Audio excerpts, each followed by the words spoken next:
Chris Cody does an impression. Just be careful. Dangerous game here. Just be careful. I think you could do it, Chris, because you did a great Charles Barkley. Dangerous game here. You're 1 for 1 there. Just be careful. Dangerous game here. Be careful, man. We cannot do this. Just be careful. Dangerous game here. You don't see the bad charge in that? Moses Moody, Moody Moses. Don't. You need that. It sounds worse. Moody Moses, Moses. Don't. Moses Moody. It sounds worse. Moses Moody, Moody Moses. Rachel. Moses. Don't. Rachel. Moses Moody, Moody Moses. It sounds worse. Rachel. Moses Moody, Moody Moses. Carry the hell on, Dan. Moses Moody, Moody Moses. Rachel. There it was. It's too close to the line. This is where the line is. Dan, the line is where we feel alive, though. Did no one just hear the segment we just did with Amin? We cannot be taking judgment is not the best. counsel from the local drunk. I know how to say, and you know what, in Mandarin, I'll tell you that. I think in 2021 I can get away with my Michael Irvin radio show impression. We cannot do this. Just be careful. Dangerous game here.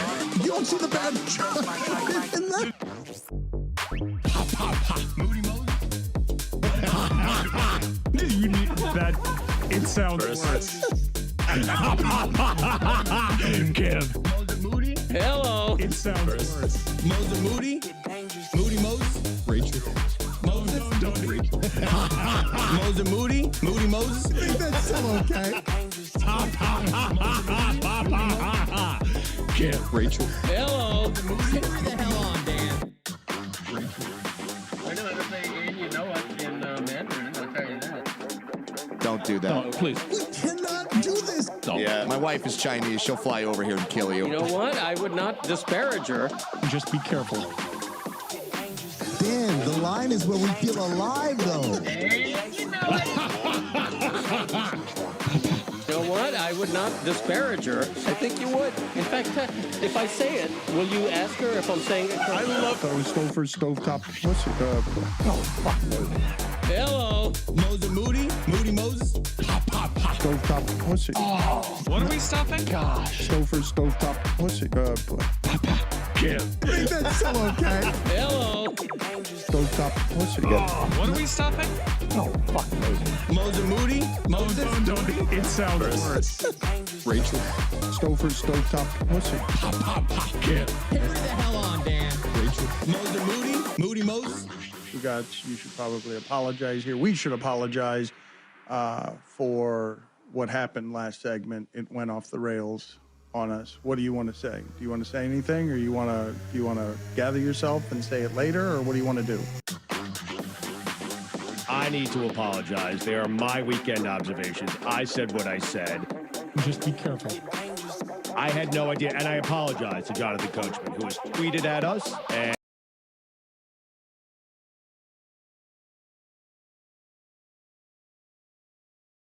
And now, it's time for the Mike Ryan Ruiz Show.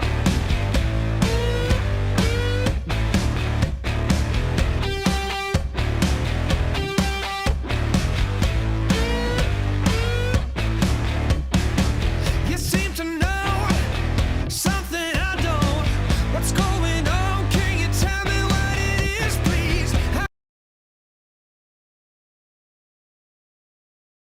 There's just in the room and I can feel it.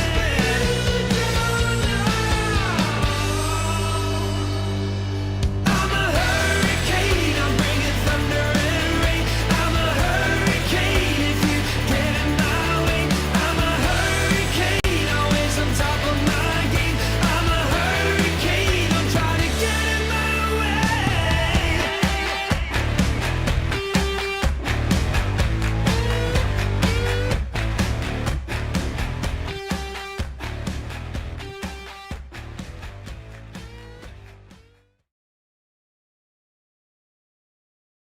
Welcome, everybody, to the Mike Ryan Ruiz Show. Oh, boy. I'm so glad I have this outlet. Thank you, Cousin B. Thank you, Nasty Nate, for the Vine. I really, really appreciate this outlet. I know you guys typically use this platform to talk about what you want to talk about, but since I don't really have that opportunity in my day to day, I'd like to maybe possibly toss something out to you guys, see if you're interested. All right. Let's hear Let's it. do it. All right. What do you guys know about the year 1983? That's when the Berlin Wall fell, right? I think that's 88. In 1983, something really important happened. There was a theatrical release called The Twilight Zone. Are you familiar with this film? Yep, familiar with it. Yeah.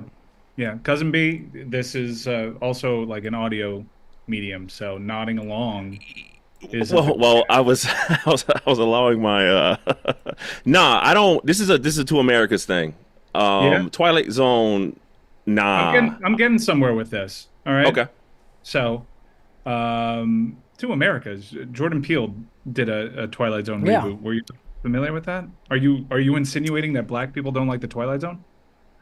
If I had to poll 100 black folks, I'd say 10 of them do. Jordan Peele is famously black. He's famously light skinned. Wow. I'm It sorry. matters. It matters. It matters. It matters. But continue. We'll get back to that. Wait, he's light skinned. Oh, I can speak for a fellow light skin. Yeah. Oh, okay. Yeah. So wait, you don't like it, and you don't count Jordan Peele as liking it because he's light skinned, but you're light skinned too. I didn't say he didn't like it, and I didn't say I didn't like it. I'm just unaware. I wasn't checking for it as a youth. Right. As a youth, I Did you wasn't ever like, ride- let's.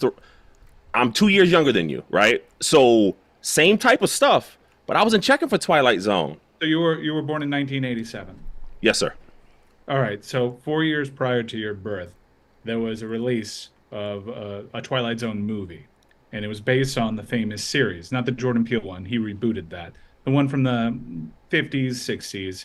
William Shatner. There's something on the wing. That show. Classic. Right. So like they decided to make a movie about the Twilight Zone, and all these great filmmakers came together.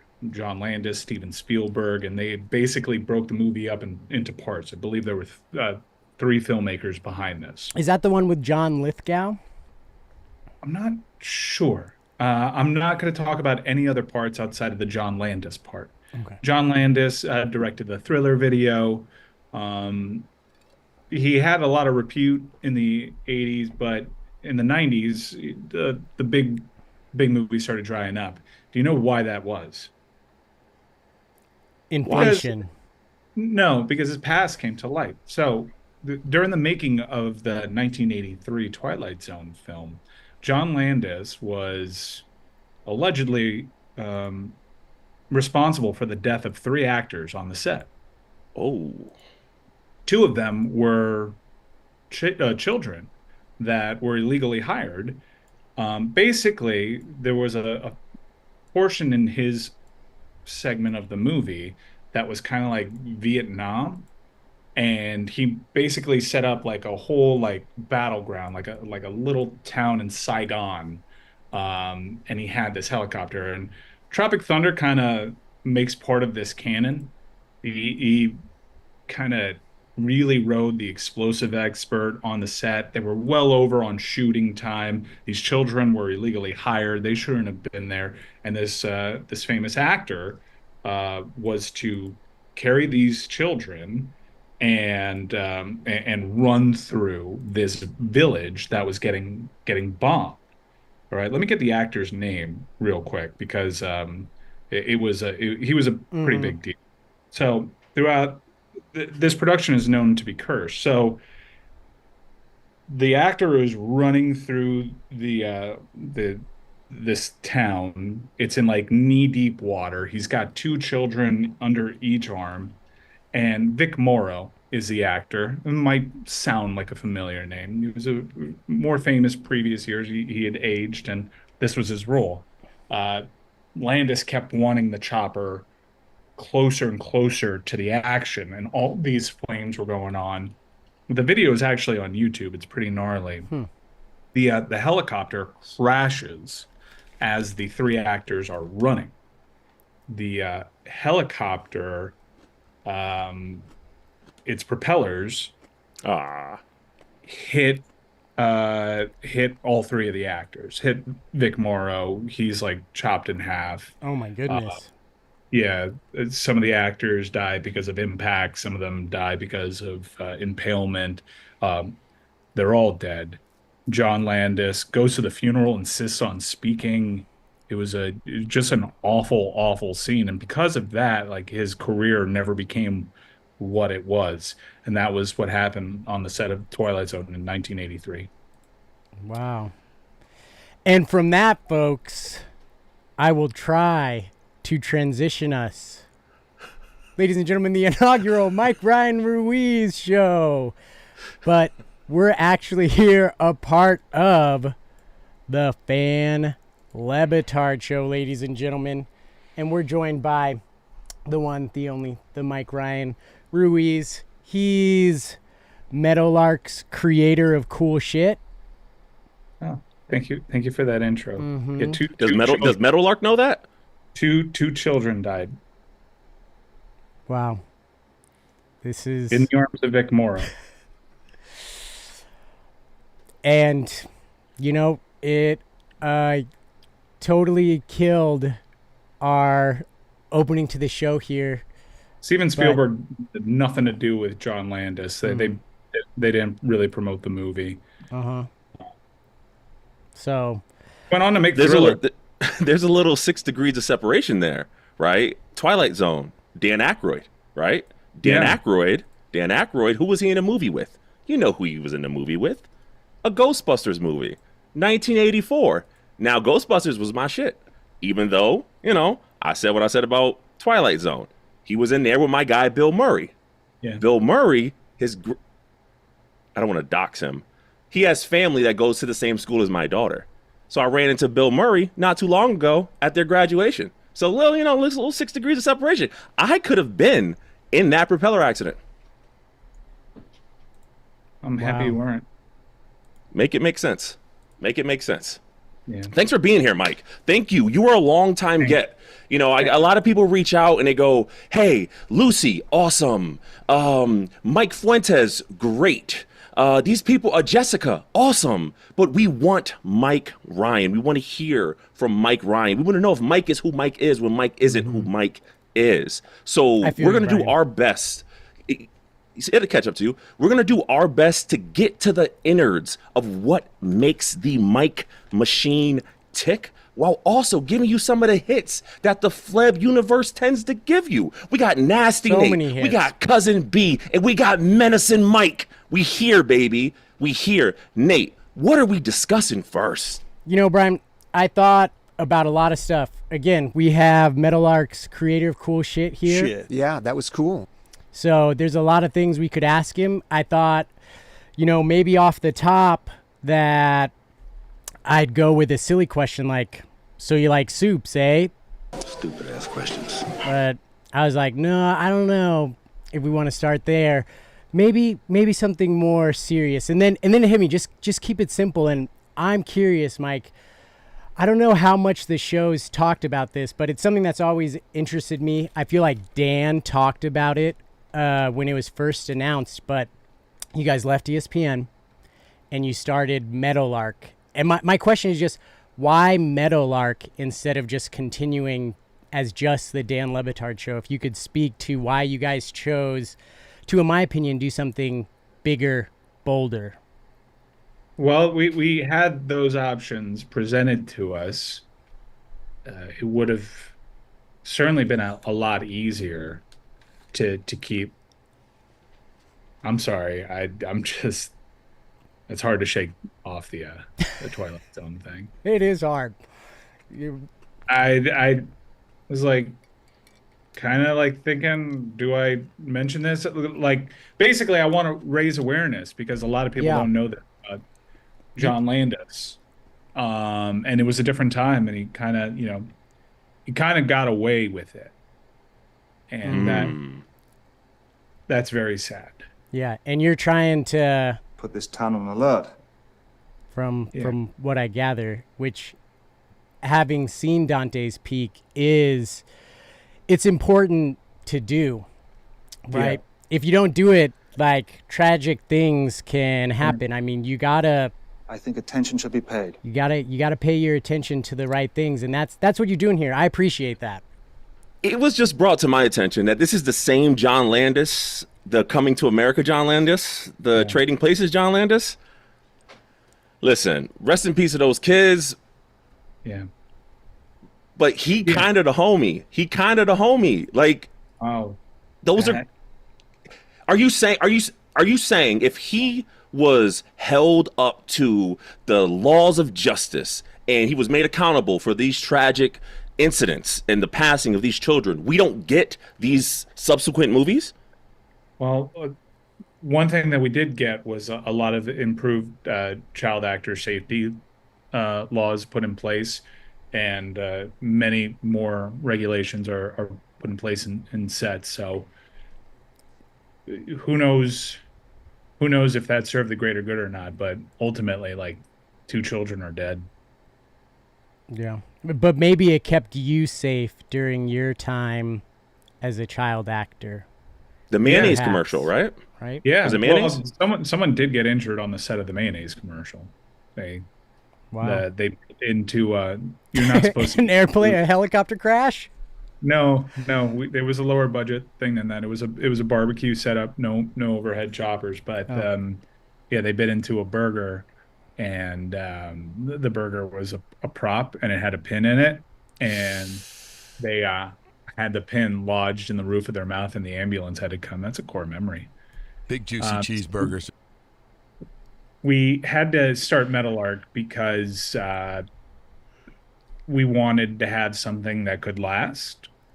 I think we could have all just kept the show running as it was and been answering to someone else. I know Dan's touched on it some. Wasn't thrilled with the options. The offers were good in terms of taking care of everyone on the show, but it would have been 3-4 years, and hopefully you have another offer there. I was also not thrilled about putting our stuff exclusively behind a paywall, which was what SiriusXM was doing, and then our podcast, I believe Sirius had a stake in, or we were supposed to be at the forefront of Pandora. Do you remember Pandora? I remember Pandora. Pandora was like one of the first streamers, and it was a big deal when people were like streaming music on their desktop and whatnot. But there wasn't really much of a plan. It was kind of like, we'll make you guys kind of the faces of Pandora. And my reaction to that was, I'm gonna need more of a plan than just like putting us behind something that the marketplace is kind of dictated as a little passé at the moment. That's not to say it can't. We could have helped, and maybe it's maybe it's got a bright future. I don't know much about the inner workings, but we decided to pass on that and keep drilling away at another concept that we had kind of been workshopping when a gambling entity came sniffing around. We had a different one than the one that we landed at, and we talked about possibilities there, and we knew we had a good relationship over with DraftKings, and we wanted to work with them, and they were interested in working with us. It was about finding a way how that could happen, and so we created that, which would feed the company, which has scripted and unscripted division and all these other things, and we'd build out a network. And the idea was, if this company is successful, and we'd have careers, not just jobs, but careers potentially beyond Dan and Stu working. Like, we'd have a place where myself and the shipping container and whoever else we'd hire could continue working and work on different projects, not just audio projects. So the possibility, it was a bigger bet, and it was certainly a lot harder than any of us imagined. I'm not talking about like the issues are in the rear view mirror, because they're not. But the hope is that we're building something that can not only feed our families in the present, but be a legacy play and be somewhere that people that are a little bit younger than Dan and Sue can keep working and keep creating and keep learning under this Meadowlark banner. And I think it was certainly the right call, certainly the more stressful call of the two options, but Mhm. I don't regret it in the least. How much did the brand association that people have with SiriusXM as only a car radio thing play into ultimately making that decision? Because I can't think of SiriusXM as any other form other than being inside of a rental vehicle. And same with Pandora in a way. I don't Yeah. think of it outside of the app.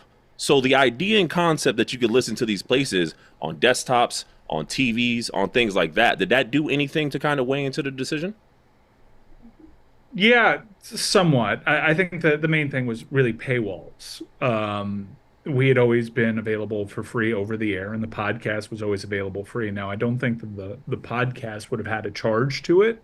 It might have been exclusive to Pandora. It might have been amplified on Pandora, like this is the home for it. Maybe Pandora had early releases, and because we were behind a paywall, this is a couple years ago, it may have been, if you listen to some SiriusXM podcasts now, they're kind of edited versions because I don't want to give away the goods for free. And I didn't want to change that. I was all about not just maintaining our audience that we had built up over, at that point, 15 years. I wanted to grow the audience. And I didn't think that that was a big opportunity to grow the audience. There's some people that are scanning throughout Sirius XM and they'll discover you. Uh-huh. But I thought if we do this move, it's a destination. It's a good landing spot. I like Sirius XM. I think it's a good company. I had my questions about the digital audio component, but those resources, the association with Howard Stern, which was something that was heavily sold to us, like that appealed to me. The ability to go on other channels, the ability to Mm. curate our archive and kind of replicate Howard's formula. There were some cool aspects to it, but ultimately I wanted to do right by our audience and I wanted to continue to grow. And I also felt like if we signed with SiriusXM, that would be kind of the destination. And I wanted the challenge of what we decided. So, in your departure from ESPN, Dan Le Batard Show, Meadowlark, premier sports, sports media, and alien podcast destination, I'm wondering behind the scenes, how much are you guys hoping that Stephen A. Smith is an alien? Stupid ass questions. Stephen A. Smith is an alien in that there's no one really quite like him in the industry, and in a media space where everyone likes to make fun of folks, we've often, while we have a laugh, we've often been super reverential to Stephen A. Smith. He takes himself very seriously. I learned that from our New York experience with him, but that also plays into everything that he is. And I think larger than life economies as singular personalities are not a bad thing. I think his voice carries weight. Now, what he chooses to do with his outlets, some of the political avenues he explores, I'm not like super crazy about, but the fact that he's exploring them, I like that. And the fact that he's carving out more freedoms than any marquee personality has really had while being a legacy ESPN Mhm. employee. It's a different thing to walk in the door and get liberties the way that Pat McAfee had. Stephen A has carved out a lot of these new avenues while under contract at ESPN, and that is very difficult to do. So I do think he's kind of an alien in that there is no one that has ever been so I mean, good. incredibly skilled at debate. If the aliens were to come here, I mean, to tear us apart based on the value of Dak Prescott's contract would be a pretty diabolical decision. Do you think aliens are here among us already? Yeah, I think they're in the oceans. In the oceans, the octopuses, yeah?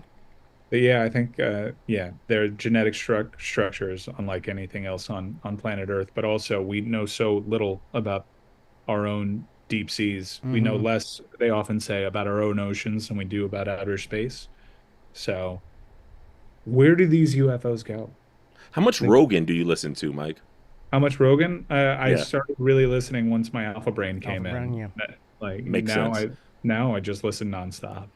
Makes sense. Have you seen the recent candid pictures of Stephen A. at a New York cookout? No, can you pull them up for me? Once again, two Americas. Listen, you might want to watch out on the alien talk because I'm looking at his mitts. Boy, looks like he's in shape. Looks like He is looks in like shape. he might.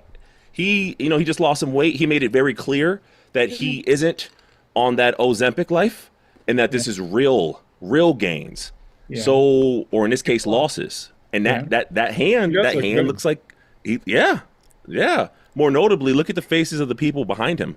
They don't seem too thrilled with now I don't know if it's his presence. I don't know if it's maybe the choices in food. I don't know what's going on there. I'm gonna let my folks speak for themselves. But we the type where we can't really hide facial expressions.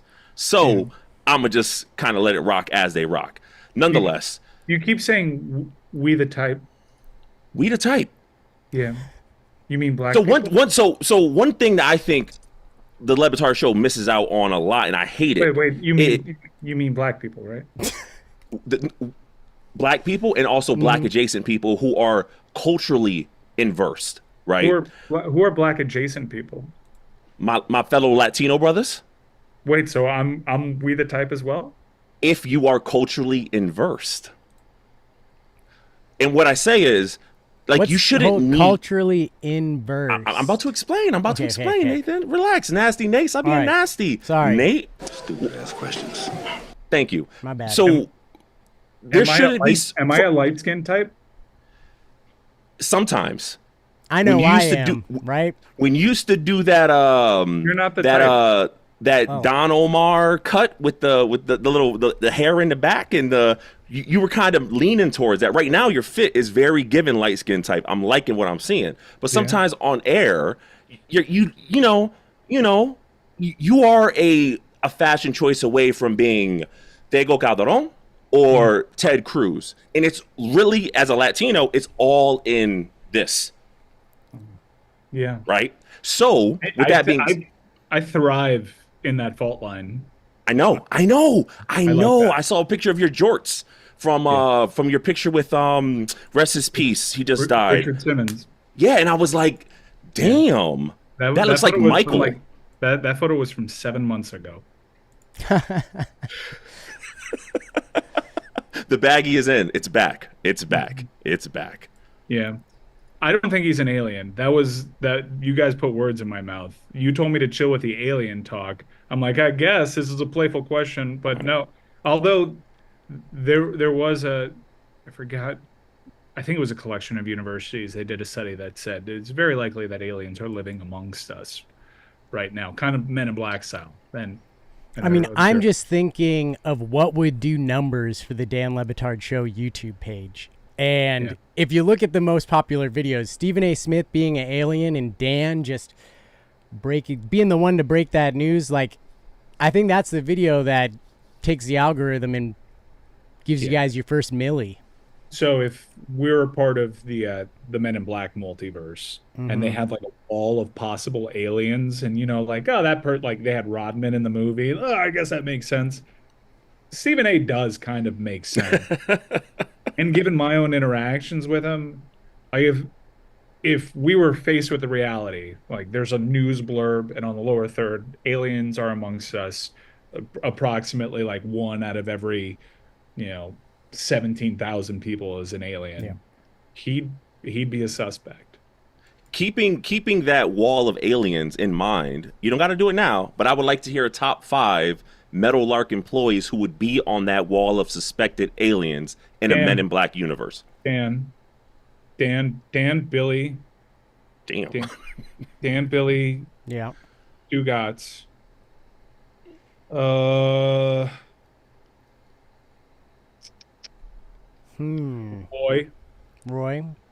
Roy would be there, and Samson. Definitely David Sampson. That's a good call, because that dude doesn't sleep. Like, something does not add up. He can't smell. He can't taste. See, here's the thing. Try to put it on COVID.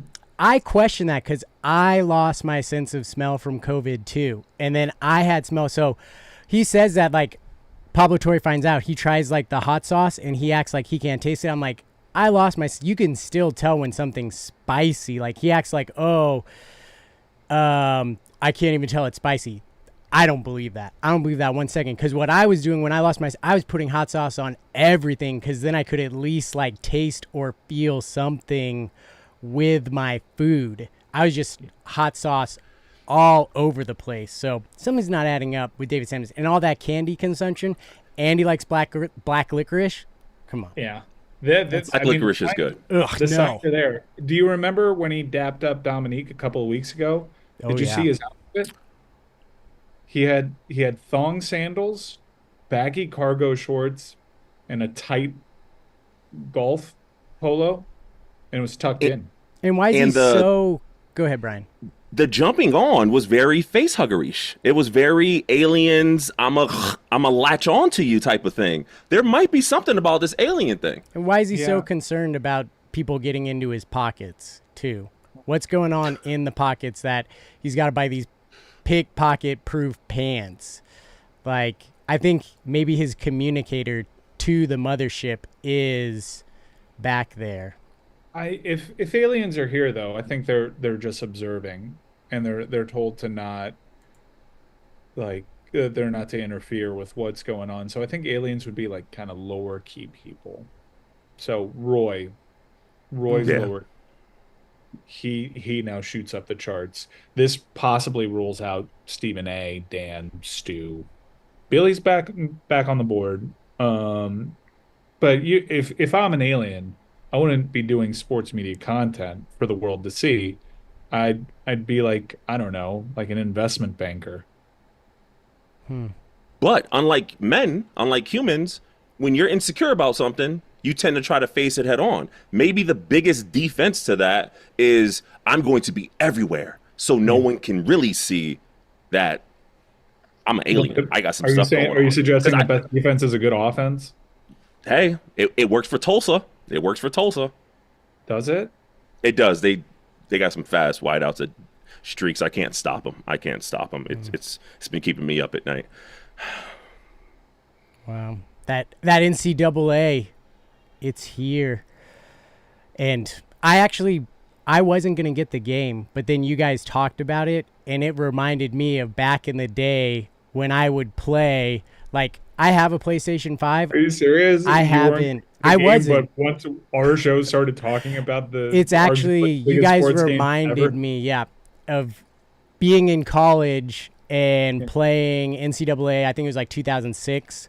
My roommate had it on PS2, and we had a whiteboard, and we would keep like tally marks of like who won throughout the year. I dominated that fool. Albert, wherever you are, you got smoked by Nasty Nate, just straight obliterated. It was, people would walk into our room.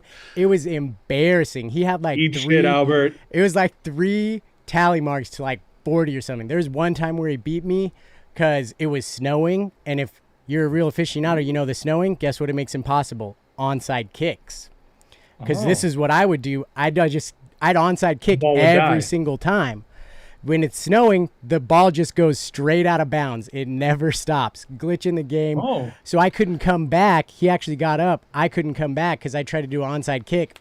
It just rolled right out of bounds because I discovered a glitch. Every single time I'm kicking onside kicks because I found the perfect way. It just pops up and you just spam dive, dive, dive, dive, dive. And like 50% of the time, you're recovering an onside kick. That was how... Flag on the play. Flag on the play. Albert might have a case of having one of the most shittiest friends in college. Those aren't valid tally mark wins. If you're telling me you used to cheese the game to rack up your tally marks, that speaks more on you than it does our man Albert. If you're the type who are going for it on 4th and 30 and you don't have an offensive scheme that warrants that, sir, you might be Joker of your college. I'm riding with Albert on this. Mike, what's your connection? Whatever his name is. What's your connection with the NCAA games? Is it really artificial? Is it kind of like I just like college and da, or is it like Albertson? You have an Albertson. I don't understand the question. How long have you been rocking with college football games, Mike? And how far does it go back?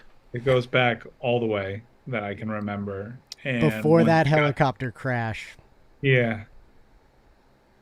Damn. Yeah. Just moment of silence. So what was your play style? Because I would like- just find my plays and run them over and over. Spread option, and I would put running backs in at quarterback, and I'd lateral, and I won a Heisman Trophy at USF with my guy. Way to suck all the fun out the room, Nathan. I just won a Heisman with Nick Evers from UConn, running a pro-style offense, kind of mocking what Georgia does. How did Tyler Van Dyke play for you? He didn't.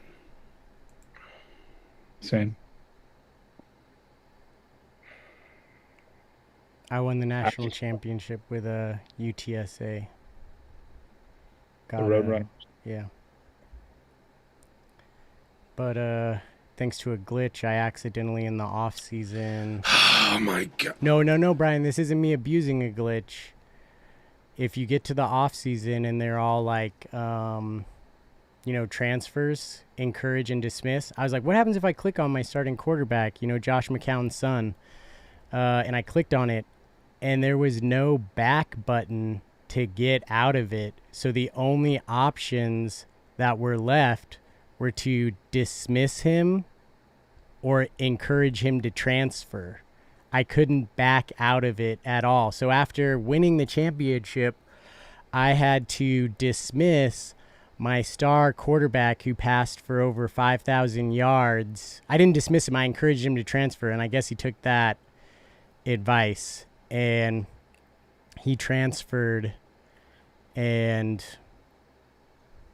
he's gone. I don't even know where he ended up. Now I'm starting Luke Fink, an athlete who's a 92 at speed. But I'm like, I don't see that big of a difference between him and McCown, who is like a 77 on speed. Acceleration is what you want to look for there. Mike, are you playing your Dynasty hands-on? Are you a sim guy? Are you controlling the sticks, offense and defense? Are you super simming? What's your breakdown there? Oh, I don't super sim. That's really bad. That's a fate worse than death. Like, you don't do that. If you have any character, you don't super sim a game. Like, if you want to go all sim, that's fine. But I play the games. I'm hitting the trail. I'm scheduling out a conference. I'm all in. And, I have everyone has their side dynasties, but the one that you care about, you got to start under 2.5 stars prestige. I'm sorry, guys. What's your go-to recruit strategy? Are you a send a house? Are you sliding in DMs, talking to family until you hard sell? I've learned that you gotta prioritize your top targets. I tried to spread the wealth, especially at a small school, and it was cheeks, as the kids say. So I've now learned with my side quests that you have to really prioritize your hours with the top guys, and then go from there. So you send the house. You have 50. You send all 50, and then you go from there. So. Cool. Agreed. I also sent you a DM asking for an invite to your dynasty, and you left me on red. So, no, you didn't even read it at all. So, what's your name? What's your name? I don't want to dox myself, but what's your handle? Type it in the chat, Brian. It's in the chat, sir. NCAA, which we got to stop calling. Is this one of them things where we're going to call Twitter forever? Because it's not NCAA anymore. We got to kind of, and I don't want to give the NCAA. Oh, I follow you. Okay. So I didn't recognize you. Yeah, it's. But listen, college football, EA college football. Are we prepared to give EA this crowning achievement of getting the vibe back? Because as someone who plays Madden every year, there's a lot of similarities between how this game is being received and how past Maddens have been received. There's a honeymoon phase where everyone's like, this is amazing. Then it turns into, but there's some issues. and then it turns to, well, why aren't we fix this? And it's all within the span of a week. How long do we think this kind of love affair with this new game is going to last? And are you locked in for this season, the next season, and the following? Yeah, I think this is the greatest game, the greatest sports game ever made. This CFB Whoa. 25 game. I think it's the greatest sports game ever made. Joe Montana football would like a word. There's plenty of games I would like a word. MVP baseball, NFL Tecmo Bowl would like a word. Arcade, there's certain editions of Madden, NBA 2K. Ken Griffey baseball would like a word. Which one? The SNES or the 64? Yeah, the 64. A lot of uniform options. I like that. Okay. Yeah, All but right. I think when you consider the hype, when you consider the age of the demo being older gamers that are returning back to this, that have maybe occasionally sporadically played things like Madden and have been frustrated wondering what's happened to gaming, they had to nail this one, and I think they knocked it out of the park. They hit all the right notes on nostalgia. They advanced the game, the off-season modes, the simulation stuff it's all great. I think this is the greatest sports video game of my lifetime. Speaking of great games, I think it's time we talk about the great game of Alai. Yay. Yeah, that's great. Right. Ladies and gentlemen, God bless Alai, Brian. God bless Alai, Mike. God bless Alai. Season Big 6 is upon us. Just a few short weeks away. Feels like it's been a long time, but those seasons come quick. Tomorrow is actually Freeze Day, which for those uninitiated, every team gets a freeze depending on how you finish. I believe if you win the championship, you can freeze up to 4 players. Second place, I think, can freeze 3, and then everybody else freezes 2 players. Big choices here for the Cyclones as we look to rebound. The Cyclones did not make landfall season 5, did not make the playoffs, and some are saying changes need to happen. Mike Ryan, you're a part of ownership, so can you say who are we freezing? What's our priority here in this upcoming draft? Well, we are happy to announce on God Bless Highlight, we have a scoop for you guys, and we have just frozen 2 players. Manu is a Cyclone lifer, and he will be back. He is our top freeze, and Bueno will also be returning to the Cyclones.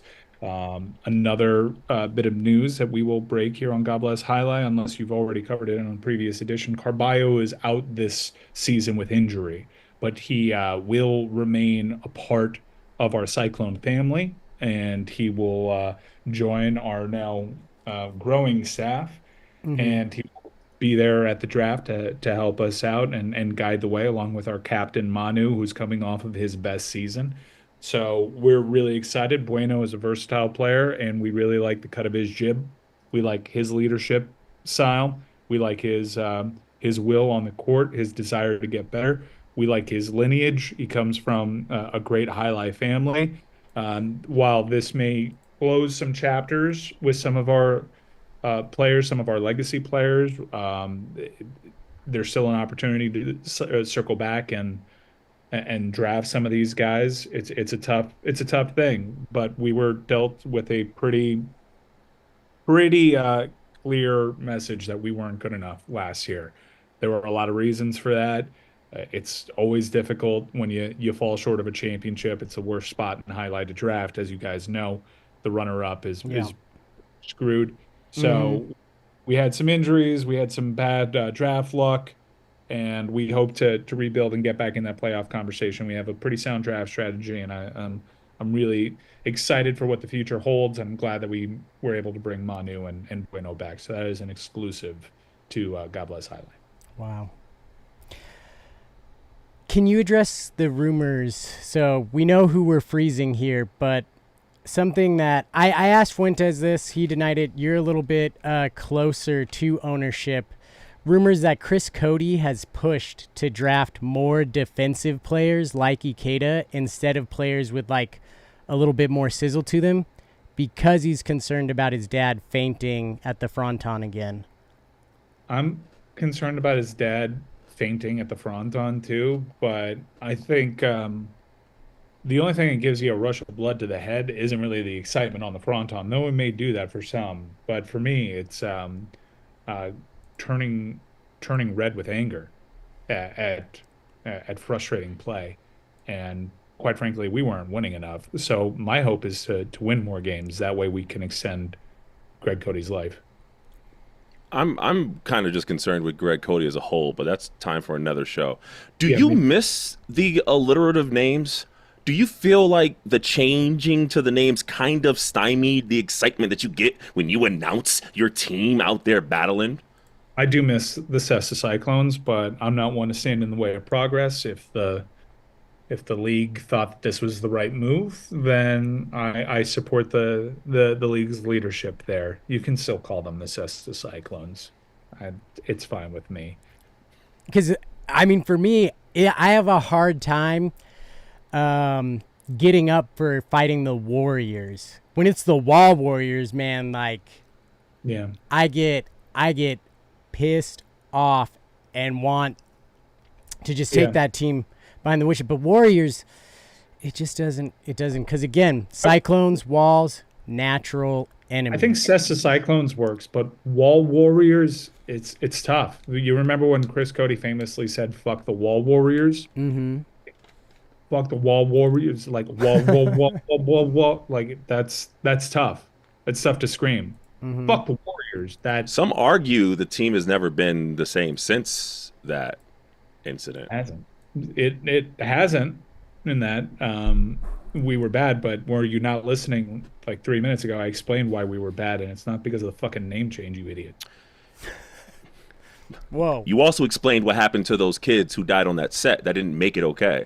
Brian, that didn't make me less sad. I suggest that it was okay. 2 children are dead, and Vic Morrow is dead. You're suggesting it's okay that the Cyclones have been disappointing their fans since 4 seasons ago, and because you have a reason for it, I should be okay with that. I bleed, sweat, cry, and tear for this team. And when I see this lackadaisical approach by the owners, it kind of makes me feel a certain way as a fan. I can't talk to Jerry Jones. I can't talk to Pat Riley, but luckily I can talk to you, and I want to keep that energy the same. It's been hard out here for us. You're getting real mouthy. I'm trying to be C's up, and it's hard to rep that if I'm seeing my spearheaded leader just give me reasons and excuses. Being a real mouthy prick, and I don't like you.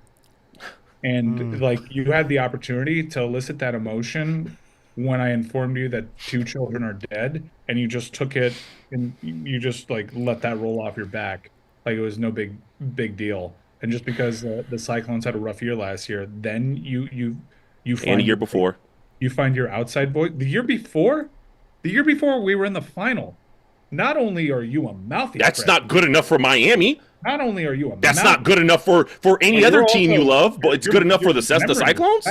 You should try some lion's mane to help your memory, make you more alert, and make you realize that possibly aliens are out there and that there's a third choice on the ballot. You need to check out what the new Tropics subreddit says about Alpha Brain. What did I say? You need to check it out. Do better research than you do on some of the picks you guys make on draft night. Describe the perfect night at the fronton, Mike. What does that look like? I'm not talking to you anymore. You don't get to like, you don't get to ask me an open-ended question and then cut me off at the pass and try to ask me another question. Like I can't revisit it. I'm ignoring you. Next. At least question. the fans know. Yeah. Unless you want to tell me what's the issue with Alpha Brain, because I don't want to read anything. I listen to Rogan. Look, the people are here not for Alpha Brain. They're here to get their highlight fix. And this is what I don't want to focus on the bad. I want to focus on the positive. Season 6 comes to an end with Stu Nyman saying, and Battle Court's first champs have returned as their last champs. What will the Cyclones have done to have made that happen? I just told you our freezes, and we like. I'm not going to tell you who we're drafting. I don't. But what about gameplay? Oh, gameplay? Yeah. We're going to get some front quarters. We're going to get some back quarters, and we're going to roll the ball out and see if we can be better. You know, I don't know what my team would look like outside of 2 players, and Carballo on my right, and Chris Cody on my left. That's all I know. So is Carballo going into a coach? Because there was talk of the Wall Warriors, the last championship. When we give you this much access, and you have a lot of access, it's true. A lot of access. The understanding is, like, you kind of take it easy. Like, when Barry Butel is hosting the Dolphins Hour, because the Dolphins have brokered that on 790, and he's doing, like, Dolphin trivia, he's not fielding calls about, oh, we gotta get rid of Cam Cameron. No, because it's brokered programming. It's inside access. People don't go there to actually hold people accountable. People go there for the illusion of access. When I'm hosting Chelsea Mic'd Up, I'm not out here saying, like, this guy should be sacked. I'm saying it covertly, you know? Yeah. I feel like I've tried to be positive here. I apologize for my teammate here. What more do you want us to do? What would you like us to do this offseason? Like me to not keep arguably the best player in highlight? I love our freezes. Manu Bueno. Okay. All right. No issue with the freezes. So you like our freezes. Should I have frozen anybody else? Well, you can't freeze anybody else. I'm not asking you. I'm asking the mouthy prick. Oh. What do you think, Brian? I'm no longer in this interview. This is going great. Yeah. Look, I think, for starters, it was said on the show that Fuentes is on the hot seat. I want to clarify that. Fuentes got off the hot seat. And that's because I did my research and found out that he was responsible for coining Clone Cartel. You coin a phrase like that, that buys you some leeway with the fans. So, Fuentes, I don't have anybody on my hot seat. And he was never mind. Settle down, Brian. Settle down. Take a chill pill. Okay?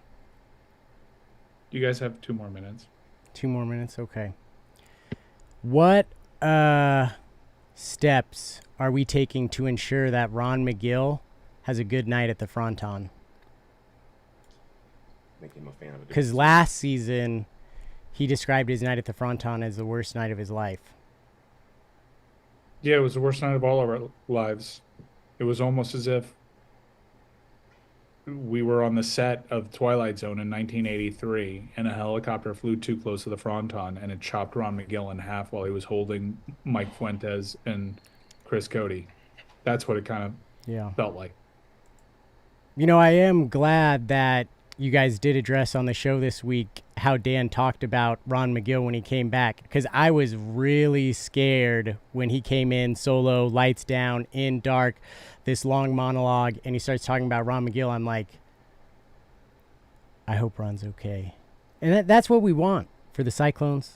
That's what the fan Le Batard Show wants for the show. We want everybody to be okay, right? Can you look me in the eye, Mike Ryan, and guarantee that the Cyclones will field a playoff caliber team this season? This is a fucking Zoom screen, you idiot. I can't look at anybody in the eye. Guess that alpha brain isn't alpha braining. I'm right here, eyes. They don't change because I'm not physically in front of you. This is your 2-dimensional image. You're not. Did I say look at the back of my cornea? Just look me in my eye and say it. That's it. So, like, for me to look into your eyes, that means I stop looking at the camera. And so if I look down, look, I'm looking at you in the eye right now. Does it look like I'm looking at you in the eye? Now promise me that you will field a playoff caliber team this season for Clone Cartel. I promise. I'm back, baby. I'm back. Let's go. Seize up, baby. Seize up. We're here. Wow. Look at us all together now. God bless Alai. God bless Alai, Mike. God bless Vic Morrow and those 2 Asian children.